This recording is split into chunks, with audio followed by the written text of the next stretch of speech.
Yo la team, j'espère que vous allez bien et que vous avez passé un très bon dimanche. Si on se retrouve ce soir, c'est que le palier de la montante est encore une fois passé. C'était le 5e palier de la montante. Match nul ou Barcelone à l'Atlético Madrid, ça passe et ça nous permet de passer à une mise initiale d'une unité entre guillemets à 14 unités. On a tout simplement multiplié par 14 la mise initiale. Alors pour répondre à certaines questions, la team sur la montante, quand est-ce qu'on l'arrête, quand est-ce qu'il faut la commencer, c'est vraiment libre à vous. De mon côté, personnellement, si ce nouveau palier de montante passe, on sera sur du x20 par rapport à la mise initiale.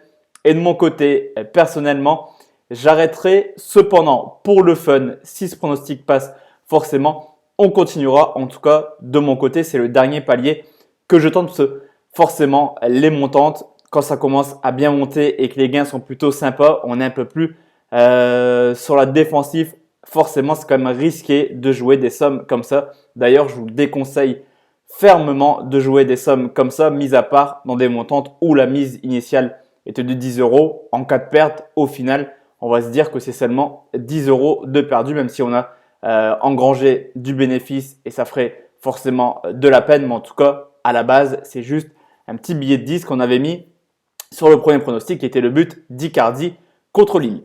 Pour ce nouveau palier de montante, la team, on va partir en Angleterre. C'est un match qui se joue mardi soir entre Burnley et Manchester City, le 10e qui reçoit le 3e. Je ne vais rien vous apprendre, Manchester City est largement favori au vu du palmarès, de l'historique, des stats et également de l'équipe en général. City devrait logiquement, sur rien n'est sûr dans le football, devrait logiquement s'imposer.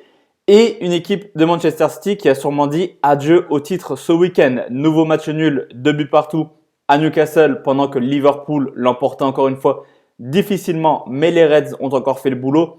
11 points d'écart, quasiment à la moitié du championnat. Ça sent pas très bon, on va laisser passer le Boxing Day. Mais en tout cas, ça sent très bon pour les hommes de Jürgen Klopp pour essayer d'aller chercher enfin un titre de champion d'Angleterre. D'ailleurs, à domicile, ce n'est pas forcément un déplacement très évident pour Manchester City.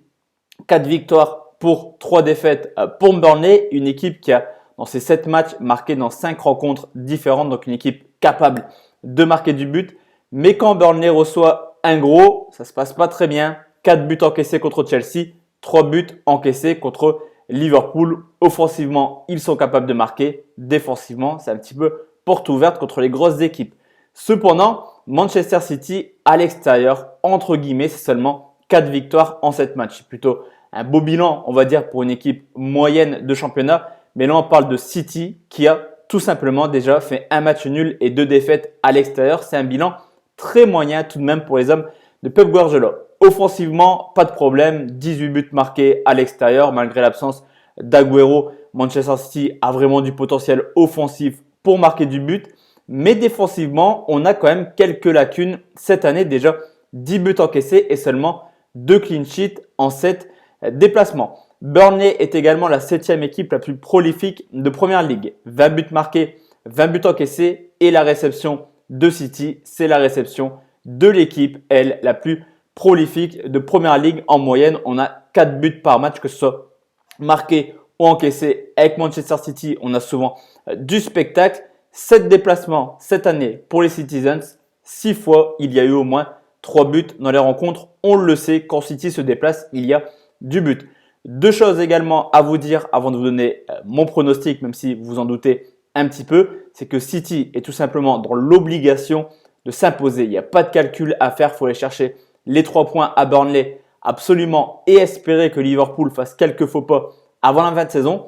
Pour Burnley, tout porte à croire que recevoir une équipe comme City, vu la forme des Citizens, honnêtement, ils ont clairement un coup à jouer et je ne les vois pas jouer défensivement, mais plutôt attaquer. On devrait avoir un match assez ouvert, je pense, et je vais partir sur un plus de 2,5 buts, quota 1,44 qui nous permet cette fois-ci de faire du x20 par rapport à la mise initiale. Et ce pronostic sera tout simplement le dernier que je jouerai dans cette montante. Comme je vous l'ai dit, si le pronostic passe, on continuera pour le fun. Mais en tout cas, si vraiment ce prono passe et vous voulez mon avis pour savoir quand il faut s'arrêter, je pense que là, ce serait vraiment le bon moment. x20, c'est un compte rond et c'est vraiment très intéressant.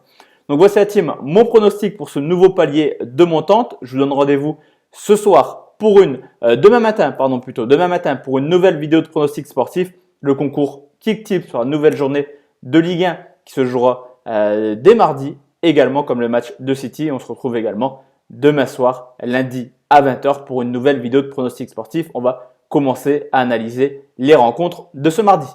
Bonne soirée la team et à demain. Ciao, ciao.